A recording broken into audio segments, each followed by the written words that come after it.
어둠 속에서 한 남자가 칼을 뽑습니다. 그의 손은 떨리고 있어요.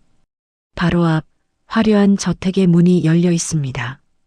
당신, 누구요? 남자는 대답하지 않습니다. 그저 천천히 걸어 들어갈 뿐이죠. 그의 눈에는 눈물과 분노가 동시에 서려 있습니다.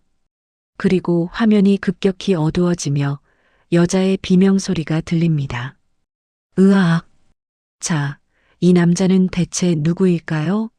왜 이런 일을 벌인 걸까요? 이야기는 6개월 전으로 거슬러 올라갑니다. 조선시대 어느 작은 마을. 여기 한 쌍의 부부가 살고 있었습니다. 남편의 이름은 이준서. 30대 중반의 평범한 선비였죠. 그는 가진 것은 없었지만 정직하고 성실한 사람이었습니다.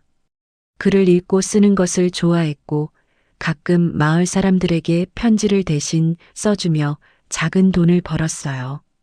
그리고 그의 아내, 이름은 소연이었습니다. 26의 아름다운 여인이었죠. 그녀는 준서를 만나기 전까지 기생이었습니다. 하지만 준서가 그녀를 진심으로 사랑했고 신분을 초월해 결혼했어요. 여보, 오늘도 수고했어요. 소연이 준서에게 따뜻한 차를 내밉니다. 준서는 피곤한 얼굴이지만 아내를 보며 미소를 짓습니다. 당신이 있어서 매일이 행복하오. 둘은 가난했지만 서로를 아꼈습니다. 작은 집, 보잘것없는 살림이었지만 그들에게는 충분했어요. 그런데 이 평화로운 일상에 금이 가기 시작합니다.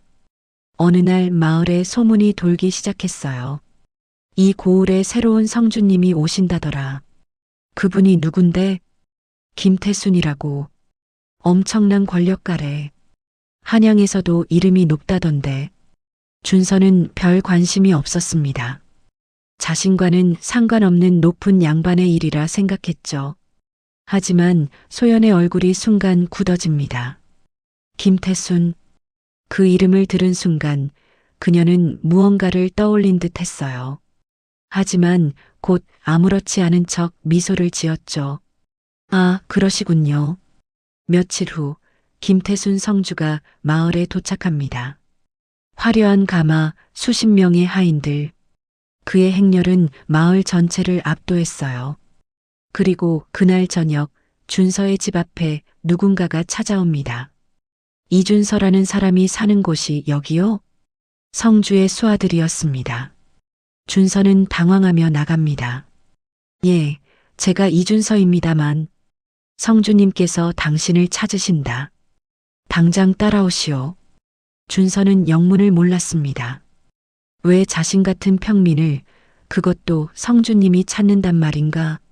소연이 불안한 얼굴로 남편을 붙잡습니다. 여보, 무슨 일이에요? 걱정 마오. 금방 다녀올게요.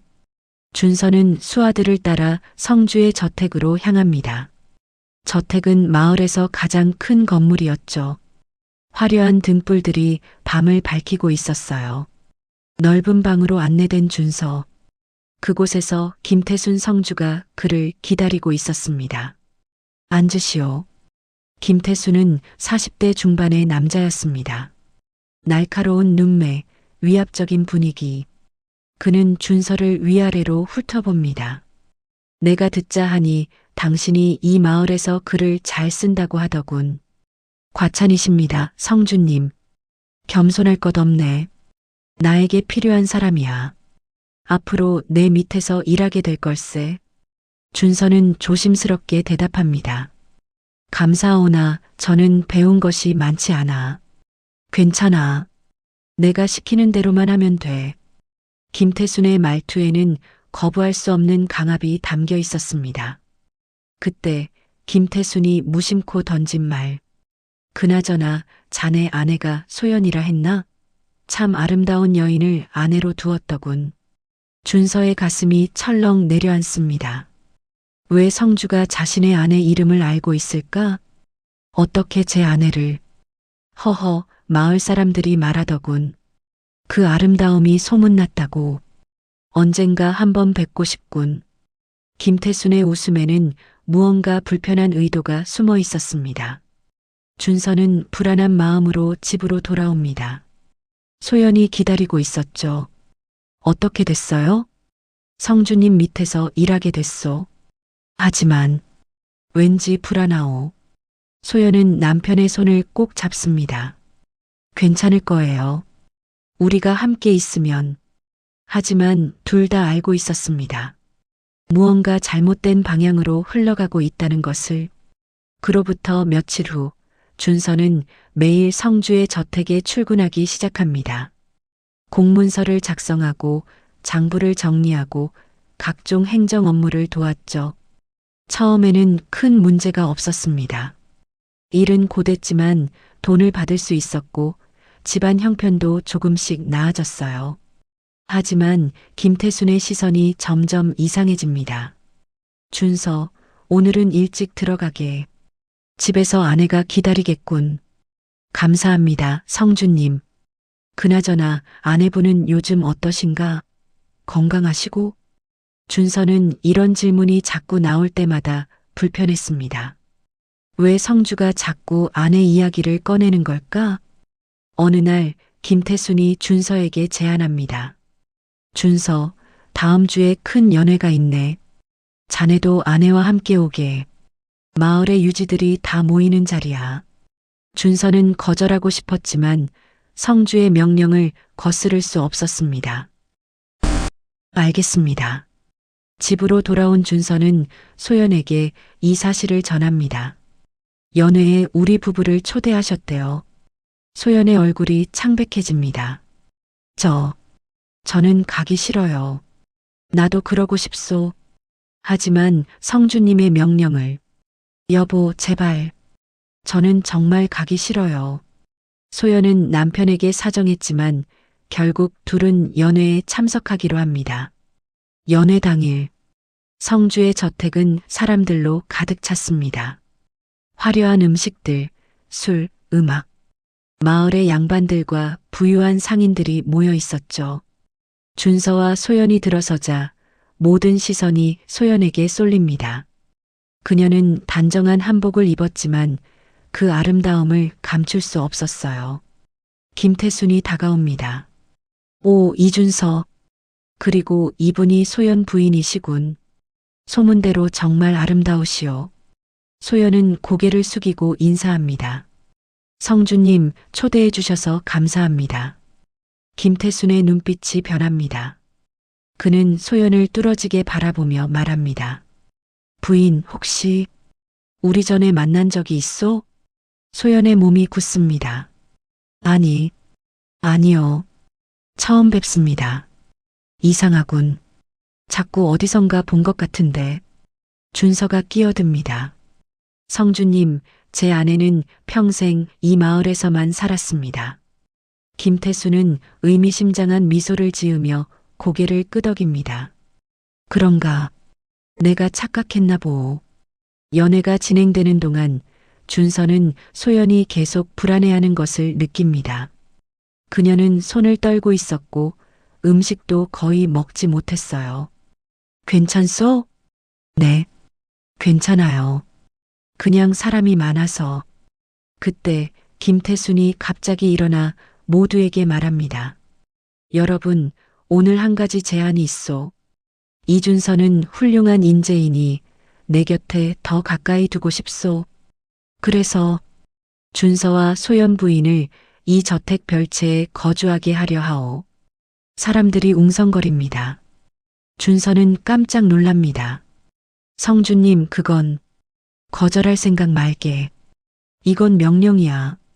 당장 내일부터 이사를 하게. 준서는 할 말을 잃습니다. 소연은 남편의 손을 꽉 쥡니다. 집으로 돌아오는 길, 둘은 말이 없었습니다. 여보, 미안하오. 내가 무능해서. 아니에요. 당신 잘못이 아니에요. 하지만 둘 다 알고 있었습니다. 이제 뭔가 돌이킬 수 없는 일이 시작되고 있다는 것을. 다음 날 준서와 소연은 성주의 저택 별채로 이사를 합니다. 별채는 그들의 집보다 훨씬 컸지만 감옥처럼 느껴졌어요. 그날 밤 준서가 공무로 늦게까지 일하고 있을 때였습니다. 별채에 혼자 있던 소연. 갑자기 문이 열립니다. 김태순이 들어옵니다. 성주님, 어떻게 오늘따라 달이 밝아서 산책을 하다가 이쪽까지 왔소. 소연은 본능적으로 뒤로 물러섭니다. 남편이 곧 돌아올 거예요. 아니야. 준서는 오늘 밤새 일해야 해. 내가 일부러 일을 많이 줬거든. 김태순이 한 걸음 다가옵니다. 소연은 더 이상 물러날 곳이 없습니다.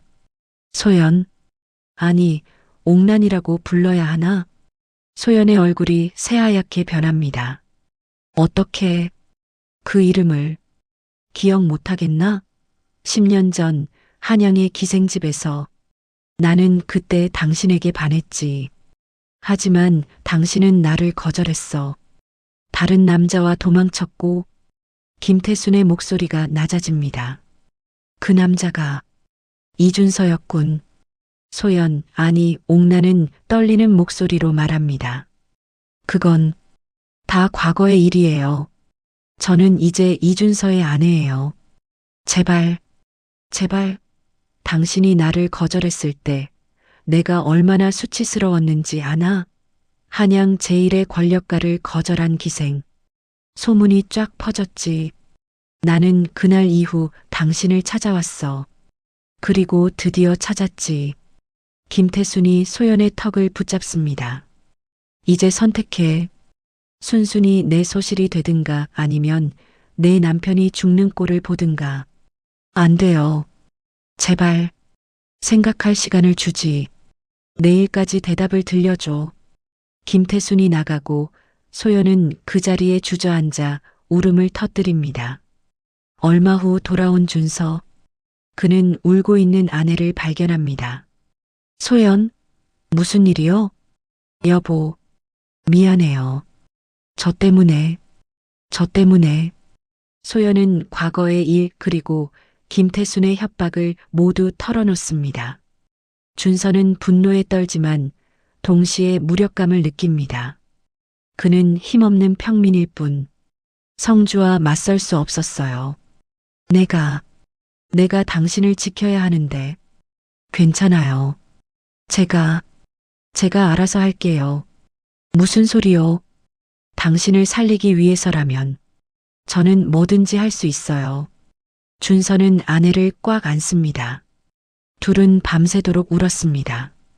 다음 날 아침, 소연은 결심을 합니다. 여보, 저 김태순의 소실이 되기로 했어요. 무슨 소리를 하는 거요? 다른 방법이 없어요. 당신이 살아야 해요. 저는 괜찮아요. 절대 안 돼. 하지만 소연은 이미 마음을 정했습니다. 그녀는 김태순에게 찾아갑니다. 성주님, 제가 소실이 되겠습니다. 대신 제 남편은 절대 건드리지 마세요. 김태순은 만족스러운 미소를 짓습니다. 현명한 선택이야. 걱정 마. 준서는 해치지 않을 테니. 그날부터 소연은 김태순의 소실이 됩니다. 준서는 그것을 막을 힘이 없었어요. 저택의 다른 방에 거처를 옮긴 소연. 준서는 그녀를 볼 수 없었습니다. 김태순이 둘의 만남을 철저히 차단했거든요. 준서는 매일 괴로워합니다. 내가 뭘 한 거지. 아내를 지키지도 못하고. 그는 술에 빠지고 일도 제대로 하지 못합니다. 하지만 김태수는 개의치 않았어요. 오히려 준서가 무너지는 모습을 즐기는 듯 했습니다. 어느 날 밤 준서는 몰래 소연이 있는 방 근처에 갑니다. 담장 너머로 그녀의 목소리가 들립니다. 소연은 혼자 울고 있었어요. 여보, 미안해요. 제가 당신을 지키지 못해서. 준서는 주먹을 쥐며 눈물을 흘립니다. 하지만 들어갈 수 없었어요. 경비병들이 지키고 있었으니까요. 한 달이 지났습니다. 준서는 점점 더 망가져 갔어요. 그는 복수를 꿈꿨지만 방법이 없었습니다. 그리고 어느 날 충격적인 소식이 들려옵니다. 소연 마님이 돌아가셨습니다. 준서의 머릿속이 하얗게 변합니다. 뭐라고? 병으로 갑자기 쓰러지셔서. 준서는 미친 듯이 소연이 있던 방으로 달려갑니다. 경비병들이 막아서지만 그는 밀치고 들어갑니다. 방 안에는 소연의 시신이 누워 있었습니다. 그녀의 얼굴은 창백했고 입가에는 검은 핏자국이 있었어요. 소연, 소연. 준서는 아내를 안고 울부짖습니다. 그때 김태순이 들어옵니다. 안 됐군. 갑자기 병이 들더니. 당신이 죽인 거지. 무슨 헛소리를. 증거라도 있나? 준서는 분노로 떨지만 아무것도 할 수 없습니다. 나중에 알게 된 사실. 소연은 독이 든 음식을 먹었습니다. 김태순이 그녀를 완전히 차지할 수 없다면 아예 없애버리기로 한 것이었죠. 장례를 치르는 준서. 그의 눈에는 눈물 대신 차가운 분노만이 남아 있었습니다. 당신을 꼭 복수하겠소. 꼭. 장례를 마친 후 준서는 실성한 사람처럼 보였습니다. 김태순도 그를 내쫓았고 그는 다시 낡은 집으로 돌아갔어요. 하지만 준서는 실성한 것이 아니었습니다. 그는 조용히 철저하게 복수를 계획하고 있었어요. 먼저 그는 김태순의 비리를 조사하기 시작합니다. 준서는 예전에 성주의 장부를 담당했기 때문에 어디에 어떤 증거가 있는지 알고 있었죠. 기억나시나요? 소연이 김태순의 이름을 들었을 때 얼굴이 굳어졌던 장면. 그녀는 이미 김태순을 알고 있었고 불길함을 느꼈던 거예요. 만약 그때 준서에게 사실을 말했다면. 하지만 이미 늦었습니다.